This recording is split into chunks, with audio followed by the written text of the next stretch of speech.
guys, my name is Shayla. Welcome to my channel. If this is your first time here, I talk about motherhood, we talk about pregnancy, we're talking just about life. I do things a little bit granola, a little hippie, eco-friendly. If you're into that, please subscribe. If you're not new here, welcome back. And if you are new here, you're probably gonna be like, I don't wanna watch this video. Like, this is kind of just a personal thing.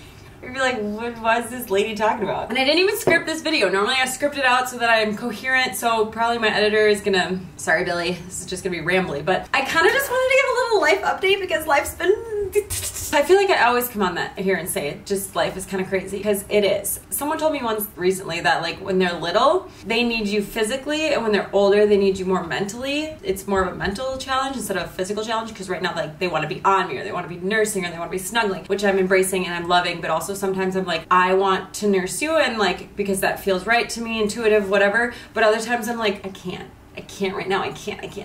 So this summer we had a babysitter who helped us, which was great because then they both went to the babysitter, all was good, I got to work. Then we started preschool and daycare. However, daycare doesn't start yet for my little baby yet. I have a 3.5-year-old and almost a 1.5-year-old. When she's 1.5, she gets to start daycare. So we're about 3-ish weeks away. So what that means is that the older one goes to preschool while the younger one's awake. Then the younger one takes a nap and the older one gets back from preschool. And then I have them both when they wake up. So like there's no time to just like work or to do anything, be a human, unless I get that time from Seth. And you're like, well, why don't you just hire help? Well, because we are holding the spot for daycare, so we're already paying for that. So if I pay for more help, it's just on top of it. So I'm like, we're just gonna struggle through these next few weeks. That's just what we're gonna do. And I'm trying to night wean again. So we were night weaning, and then I think she got an ear infection. Homegirl has like all of her teeth. They're exactly 2 years apart, so I'll go on my phone and be like 2 years ago and just look and see what Aaliyah was doing. Not to compare, but just see what the differences are. Aaliyah had like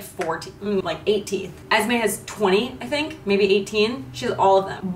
She almost looks like that filter where babies have like a full set of teeth, because she has so many teeth. So like the teething thing was a thing. So I tried night weaning about 6 weeks ago to get my period back. We're still not sure like when and if we're gonna try for a third, but like we don't even have an option right now because I haven't had my period back. This happened with Aaliyah and we successfully night weaned her and then got pregnant, but like the option's not even on the table right now. So if we're like, yeah, okay, let's try now, we can't. So I'm just trying to get that option on the table. And some people get their period back like right away, even if they're exclusively breastfeeding. But for me specifically, it worked with Aaliyah to stop from 11 p.m. to 6 a.m. and like clockwork. 4 weeks later, I got my period. Well, I started 6 weeks ago and kind of like dabbled, and like from 4 a.m. to 6 a.m. she'd lose it. She just wanted to nurse. And so I was just like, all right, maybe we'll just start at 4 a.m. instead of 6 a.m. That didn't do the trick. Now I've like hard started from 11 to 6. I set the hatch so that it turns red when she can nurse. So I'll be like, look at the light, okay, we can nurse, because it's like wait till the morning. But it was confusing from like when she'd go to sleep at like 7 or 8 until 11 when I'd start nursing her, because she could nurse then, but then all of a sudden it's stopping, so I did the light. Whatever. My hormones go absolutely insane when I wean, and a couple nights ago I was just like, I can't work because I'm so stressed out, because I've like minimized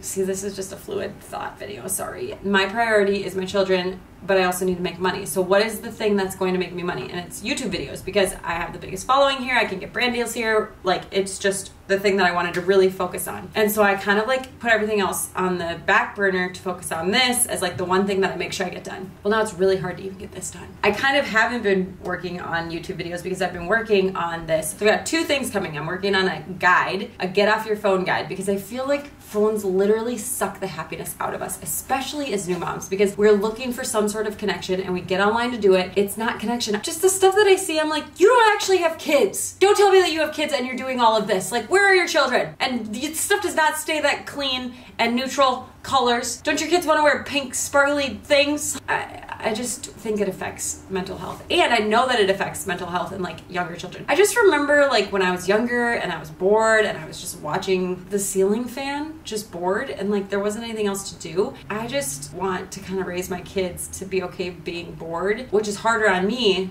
because when they're bored, they're like at my feet instead of just like plugging them into the TV. And I definitely do that too, so I'm not saying that by any means. I'm reading this book called Digital Minimalism, and the things that it talks about, maybe I'll do a whole review video on this book, because it says that social media can be good for like specific groups. Like if you have a health condition, you can connect with other people. If you're passively using it, like scrolling, it has a negative effect. If you're actively engaging, like sending someone a message, talking to a friend on it, and like a real connection instead of just like liking, commenting, then it can have a positive impact because you're actually getting real time connection is a whole other thing. So I'm making an ebook on how to get off your phone, like how to check how many minutes and hours you are using on your phone. Mine is astronomical. I want to make reels talking about it, but I don't want to show my numbers because it's so high. I am embarrassed, honestly, even though it's my job, so I'm on there a lot for that, but I'm like, am I on it for my job as much as I should be, or am I just scrolling and not? How to set limits on your phone, seeing how many hours a day you're on your phone, and then be like, well, I don't have time to work out, or are you wasting time on our phone instead of getting our workouts in? I just want to help moms get off their phones and replace that with something that they really want to do. Part 1, that's an ebook. Part 2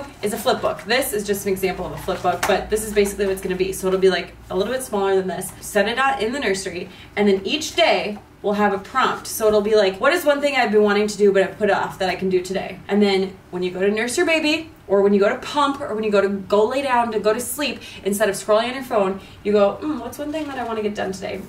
And then when you're nursing your baby, you can think about those things. Next one. What is something that I'm super grateful that my partner does? And it just gets you in like a positive, conscious headspace where you're like thinking about things that you want to do. So that's coming hopefully in the next couple of months. I'm actually talking to a printer right now. So I've been working on that and not making YouTube videos. And then I am like, maybe Instagram is where I should focus, and I should do every other videos on YouTube. And then I really love the podcast, so I want to get that done. So it's just a hard time for my time management. Because then any open moment that I have, I'm working, and then I'm like not keeping up with my house or keeping up with Seth or whatever. Like, it's just been a lot lately. And it's just slow. And when it's slow, that means that I'm not making as much money, which means that I'm stressed out about money, which means that I just am like, I can't buy that because I just like get really whatever. And then I'm decluttering everything because I feel like that's gonna help my brain. But I've learned that I like to declutter my house, but like my storage is where I kind of hoard a little bit, where I'm like, oh, I'll take it off from plain view, but I'll put it in storage, organize it neatly in storage. I interviewed a Slob Comes Clean, Dana White. Everything, her website and everything is a Slob Comes Clean. She has a book. One thing that she said, which is just, I don't know why it's mind bending, but she said containers are for containing. So for example, I have a friend who's like a minimalist. She's like, get rid of dressers. You have a closet. You don't need a dresser. So I'm getting rid of the dresser in the girls' room because they have a closet that I'm not utilizing properly. So I bought a shelf. I bought little baskets to go in the shelf, and I'm like, what if Aaliyah's pants in her dresser don't fit in the little basket that I've created? Too bad. That's the container. So you put the ones that you love first, a couple more, and then anything that doesn't fit in the container goes away. That is like so smart to me. So that'll be, I'll kind of like downsize when I put this stuff in there. And then I'm like, well, what do I do with that stuff? Do I organize it downstairs in the 3T box, or do I donate it?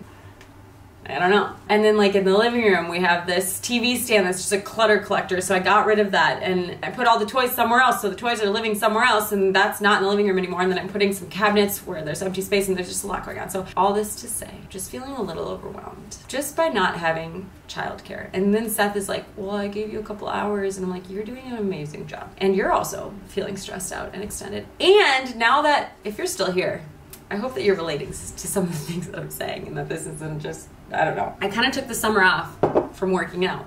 And I've never really, Seth is the workout guy. I'm like the nutrition person.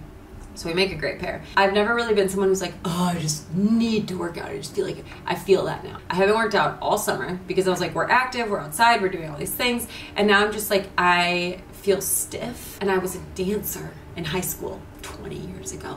And I'm like, I shouldn't feel stiff. I feel a little like I just don't have as much muscle mass as I'd like. And it's not even an aesthetic thing. It's literally how I feel. Like I just feel like sluggy and slow, and like I don't want to run and I don't want to move. And I'm like, ugh, I don't want to feel like that. So once Esme is in daycare, which Aaliyah walked right into daycare, didn't turn back at all. Esme is my barnacle baby, so she might have a little bit trickier time, and I'm preparing for that. But I also know that it's gonna be so good for us. So plan is work when they're in preschool. Seth will get his workout in. When they come home from preschool, Seth can hang out with them. I'm gonna go get my workout on. Expecting empowered pregnancy and postpartum, and then they have an extended, so once you're past the postpartum guide but you're not pregnant, then you do this extended guide. I'm excited to dive into that. They have a really good core thing. I don't know if it's all women or just me, but like I base how I feel off of how my stomach looks, which is just insane, because when you have a child, your stomach triples and quadruples in size and then goes back, and it's not gonna look the same. But like I could have toned arms, toned legs, but if my stomach was like I'd be like,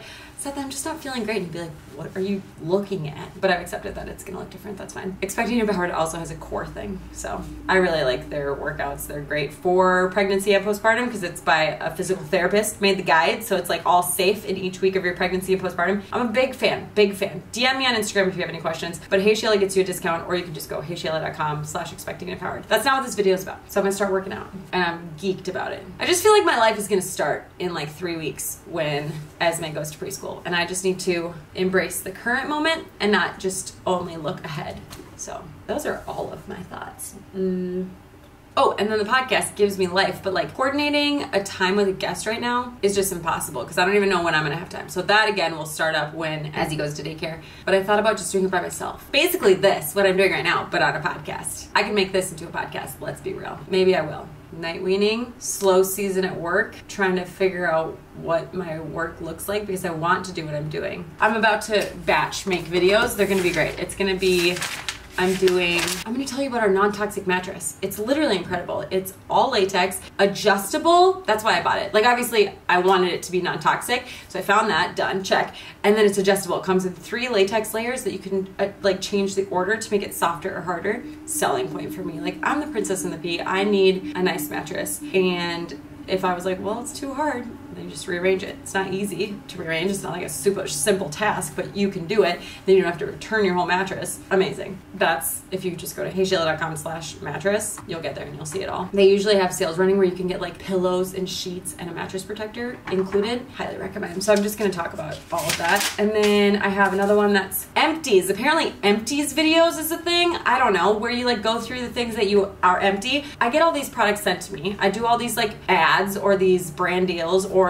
I'm an affiliate for these companies, and I like all of them. Like I reject a lot of companies just because I'm like, it's not something I would use, that's not something I would recommend. So I use them, but then once I've used them, do I refill them? Do I like them so much that I refill them? That's what this video is gonna be about. It's gonna be like, this is the thing that I've reordered 4 times, even after they stopped sending it to me for free. I pay for it now. Because I feel like that's a good way to know if like you really use it, or like this I did not like. There's some stuff like that I do not like that I'll share in that video.